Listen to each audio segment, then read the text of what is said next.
దైవ సేవ చేయాలనుకునే వాళ్ళకి, యేసయ్యకు శిష్యుడిగా మారాలనుకునే వాళ్ళకి, ప్రభువు చిత్తం నెరవేర్చాలనుకునే వాళ్ళకి, రేపు దేవుని ఎదుట కిరీటం పొందగోరినటువంటి వాళ్ళకి, నశించిపోతున్న ఆత్మను రక్షించాలనుకునే వాళ్ళకి నేను చెప్తున్న శుభవార్త. కనీసం ఇక నుంచి అన్న వినో.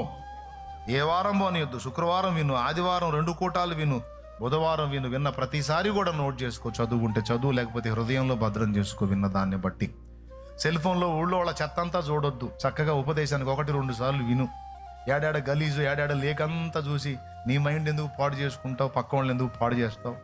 ఆ చండాలు వద్దు. అర్థమైందా? చక్కగా దేవుని వాక్యం ఈ అంశం ఏం చెప్పాడు, ఇందులో ఏది ఇంపార్టెంట్, చదువు లేదు, అదే నీకు చదువు. జాగ్రత్తగా విను, మళ్ళీ విను. నేను చెప్పనా, బాగా చదువుకున్న వాళ్ళ ద్వారా జరిగిన సేవ కంటే సరైనటువంటి అక్షర జ్ఞానం కూడా లేని వ్యక్తుల ద్వారా జరిగిన సేవ గొప్పగా ఉంది. బాగా చదువుకున్నోడు చదువు మీద ఆధారపడ్డాడు, సరైన చదువు లేనోడు దేవుని మీద ఆధారపడ్డాడు.